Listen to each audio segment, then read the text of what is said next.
News channel में आपका स्वागत है। और देखिए तो आज नया दृष्टिकोण न्यूज चैनल के स्टूडियो में प्रीति सराफ मैम आई हुई हैं और देखिए हम लोगों के बीच एक अपना कविता प्रस्तुत करेंगी।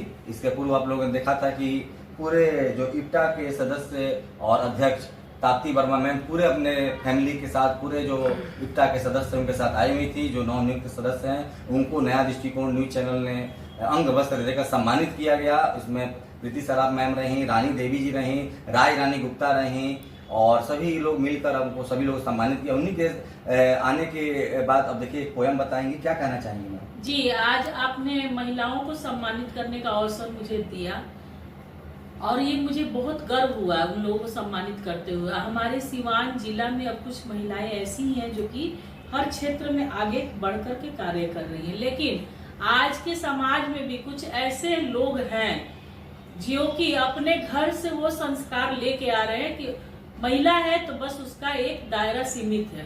क्योंकि बहुत जगह हम आ रहे हैं, जा रहे हैं, बहुत जगह देख रहे हैं, सुन रहे हैं, तो अगर नए पीढ़ी के बच्चे, युवा पीढ़ी के बच्चे के मुंह से अगर हम सुन रहे हैं कि महिलाओं का कोई रोल नहीं होना चाहिए, ये लाइन सुन के मुझे बहुत तकलीफ हुआ, बहुत ठेस पहुंचा कि समाज कहाँ जा रहा है। एक तरफ तो नारी इतने आगे बढ़ रही है, हवाई जहाज तक चला रही है, सेना में भर्ती हो रही है, हर कार्य कर रही है, लेकिन एक तरफ ये भी युवा पीढ़ी का वर्सन ऐसा निकल रहा है कि महिलाओं का कोई रोल नहीं होना चाहिए किसी भी कार्य में। तो ये सुन के मुझे ठेस लगा और ये लाइन सुन के बहुत मैं आहत हुई और ये आहत थी, परेशान थी, मन मन मंथन कर रही थी। तब तक दीपक जी आपने मुझे बुलाया महिलाओं को हर क्षेत्र में आगे बढ़ करके हिस्सा लेने के लिए, सम्मानित जो करने के लिए, जो कि कुछ यहाँ पे महिलाएं आई थी आपके ऑफिस में और उनको आपने सम्मानित किया, भेंट दिया, उचित सम्मान मान उन लोगों को दिया। उन लोगों को भी गर्व हुआ और उस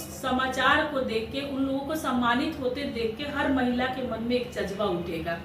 और इसी के ऊपर महिलाओं को कम आंकने वालों के लिए मैं 2 लाइन बोलूंगी कि सृष्टि की जननी है वो, मानव जीवन का आधार है, उसके साहस को अपनाकर हुआ विश्व का उद्धार है। सहनशीलता है अपार उसमें, वह अन्याय का प्रतिकार है, आंचल में रहकर उसके हुआ विश्व का कल्याण है।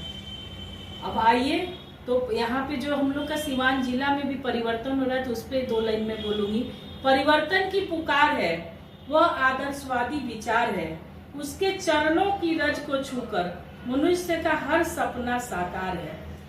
ये चीज मैं चाहूंगी कि जो भी सुने नेट, इंटरनेट से या जो भी यूट्यूब से, उसे वो वायरल करें, क्योंकि आज के कुछ ऐसे युवा पीढ़ी हैं जो कि उसमें उन लोगों का भी दोष नहीं है, उनके परिवार के संस्कार का दोष है, परवरिश का दोष है, जो कि महिलाओं को बस रोटी बनाओ, बच्चे संभालो, घर संभालो, उससे ज्यादा कुछ नहीं।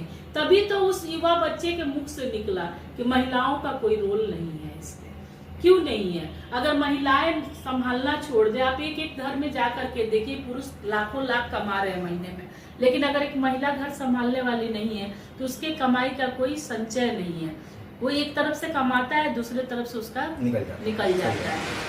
ये मैं संदेश दूंगी महिलाओं के लिए कि युवा पीढ़ी इसे समझने का कोशिश करे। चलिए, तो महिलाओं के प्रति अपना एक बहुत अच्छा नजरिया बतलाया। और देखिए तो नारियों के बारे में माँ द्रौपदी से भी ऋषि मुनियों ने भी सवाल किया कि हे माँ द्रौपदी, क्या नारियों के लिए सबसे खूबसूरत कोई गाना है तो क्या है? तो माँ द्रौपदी ने ही बताया कि नारियों के लिए सहनशीलता ही सबसे खूबसूरत गाना है। यानी नारी की तरह सहनशील इस दुनिया में कोई नहीं है, ना ही हो सकता है। आपने ये भी देखा होगा कि किस प्रकार से माँ दुर्गा को शेर पर बैठे हुए आप लोग देखें और अन्य देवताओं को देखेंगे तो कोई चूहा की सवारी करता है तो कोई बैल का सवारी करता है। जब इस पर भी सवाल किया गया कि माँ दुर्गा को ही क्यों शेर पर बैठाया गया है, तो इसमें ये भी जवाब में बतलाया गया कि माँ को अगर कोई इंसान कोई गलत अपशब्द बोलता है तो माँ उससे बर्दाश्त कर लेती है, उसको नहीं बोलती है, लेकिन जब उसके बेटा को ये चीज समझ में आता है तो उसका जवाब देता है, कहीं ना कहीं उससे लड़ने के लिए तैयार हो जाता है। यही कारण है कि माँ दुर्गा को शेर पर बैठाया जाता है। तो इनकी भावनाओं का देखिए तो बहुत बड़ा यहाँ पर अपनी जो अंदर की भावनाएं यहाँ पर आपको